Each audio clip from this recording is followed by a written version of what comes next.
Hi hello welcome back. അപ്പോൾ ഞങ്ങൾക്ക് ഇന്ന് കഴിക്കാനായിട്ട് രാവിലെ അപ്പം മുട്ടക്കറിയായിരുന്നു. അപ്പോൾ ആ ഒരു ടേസ്റ്റി ആൻഡ് സിമ്പിൾ മുട്ടക്കറിയുടെ റെസിപ്പിയാണ് ഞാൻ നിങ്ങൾക്ക് മുന്നിൽ നിന്ന് ഷെയർ ചെയ്യുന്നത്. സോ നമുക്ക് വേഗം വീഡിയോയിലേക്ക് പോകാം. ആദ്യം തന്നെ ഒരു പാത്രം ചൂടാക്കാൻ വെച്ചതിലേക്ക് 1 ടേബിൾ സ്പൂൺ വെളിച്ചെണ്ണയും 1/4 ടീസ്പൂൺ ജീരകവും ഞാൻ ചേർത്ത് കൊടുത്തിട്ടുണ്ട്. മറ്റൊരു വശത്ത് ഞാനിവിടെ ചോപ്പ് ചെയ്ത് വെച്ചിട്ടുള്ള 3 സവാള, ഒരു ചെറിയ കഷ്ണം ഇഞ്ചി, 4-5 അല്ലി വെളുത്തുള്ളിയും പിന്നെ 2 പച്ചമുളകുമാണ് റെഡിയാക്കി വെച്ചിട്ടുള്ളത്. അത് നമുക്ക് ഈ ഒരു പാത്രത്തിലേക്ക് ഇട്ട് കൊടുത്തിട്ട് നന്നായിട്ടൊന്ന് ഇളക്കി കൊടുക്കാം.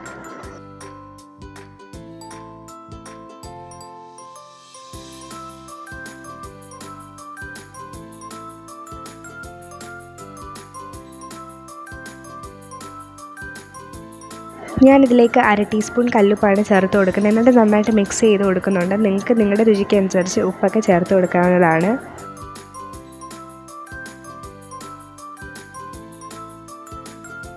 ഇതൊന്ന് നന്നായിട്ട് വഴന്ന് വരണം. അതൊന്ന് വഴന്ന് വരട്ടെ. ആ ഒരു സമയം കൊണ്ട് ഞാനിവിടെ നേരത്തെ സവാളയും മുളകും വെളുത്തുള്ളിയും എല്ലാം ചോപ്പ് ചെയ്ത് വെച്ചിട്ടുള്ള ചോപ്പറിൽ 1 കപ്പ് വെള്ളത്തിൽ 1 table spoon coconut powder mix ചെയ്ത് വെച്ചിട്ടുള്ളതാണ് കേട്ടോ ഇത്. കോക്കനട്ട് പൗഡറിന് പകരം നിങ്ങൾക്ക് തേങ്ങാപ്പാലും യൂസ് ചെയ്ത് കൊടുക്കാവുന്നതാണ്. അപ്പോൾ ഇതൊന്നും ഇപ്പോൾ വഴന്ന് വന്നിട്ടുണ്ട്. ഇനി നമുക്കിതിലേക്ക് 1/2 ടീസ്പൂൺ മഞ്ഞൾപ്പൊടി ഇട്ടിട്ട് നന്നായിട്ടൊന്ന് മിക്സ് ചെയ്ത് കൊടുക്കാം.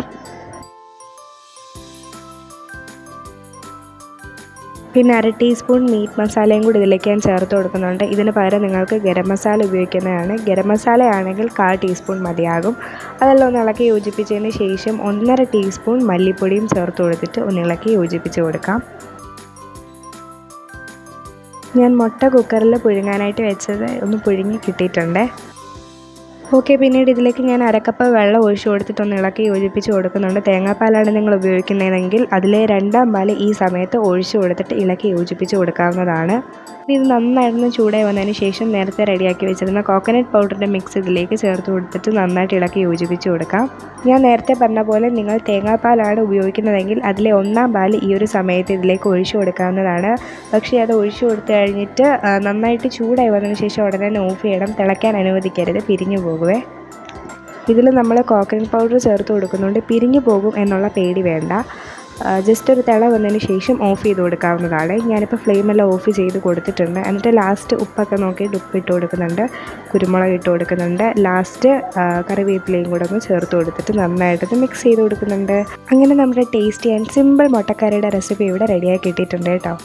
ഇന്നത്തെ വീഡിയോ ഇഷ്ടപ്പെട്ടാൽ വീഡിയോ ലൈക്ക് ചെയ്ത് ചാനൽ ഒന്ന് സബ്സ്ക്രൈബ് ചെയ്ത് സപ്പോർട്ട് ചെയ്യണം കേട്ടോ.